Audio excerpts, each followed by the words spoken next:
Hi friends, welcome to Tallam Latha's kitchen. సరికొత్త వంటకాల కోసం తల్లం లతాస్ కిచెన్ని సబ్స్క్రైబ్ చేసుకోండి.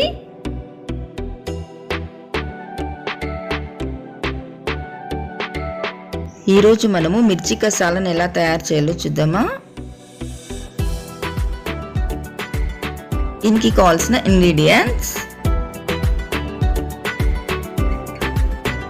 స్టవ్ వెలిగించుకొని ఒక బౌల్ పెట్టి 1 కప్పు పల్లీలు దూరగా వేయించుకోవాలి.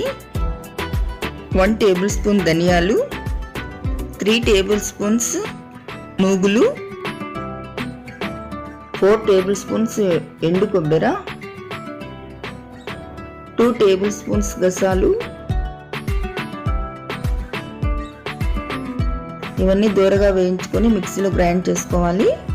ఇప్పుడు స్టవ్ వెలిగించి ఒక బౌల్లో ఆవాలు, జీలకర్ర, మెంతి పొడి, రెడ్ మిర్చి, అల్లం వెల్లుల్లి పేస్ట్, జీలకర్ర వేయించి మిక్సీలో గ్రైండ్ చేసుకోవాలి. అది 1 టేబుల్ స్పూను, కొంచెం గరం మసాలా, పసుపు. ఇవన్నీ మీడియం ఫ్లేమ్లో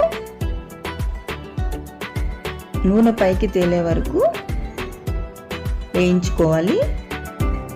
మిక్సీలో గ్రైండ్ చేసిన దాంట్లో కొంచెం వాటర్ వేసి ఇలా గ్రైండ్ చేసుకోవాలి. ఆ మసాలా అంతా ఇందులోకి వేసి బాగా కలుపుకోవాలి. దాంట్లోనే కొంచెం వాటర్ పోసి ఇలా బాగా కలుపుకోవాలి. మిర్చిని ఇలా కట్ చేసుకోవాలి. ఒక 15 మిర్చి వేసాను. ఇప్పుడు చింతపండు పులుసు రుచికి తగినంత వేసుకోవాలి.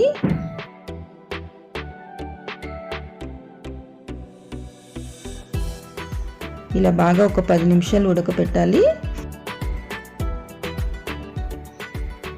అంతే, మిర్చి కసాలం రెడీ అయిపోయింది.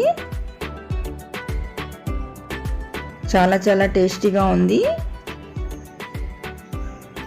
ఈ కర్రీ కుండ బిర్యానీకి, పలావ్కి, రోటీస్కి చాలా టేస్టీగా ఉంది. మీరు కూడా ట్రై చేయండి. Please like, share and subscribe to Tallam Latha's kitchen. Next రెసిపీతో మరో వీడియోలో కలుద్దాం. Bye. Thank you for watching.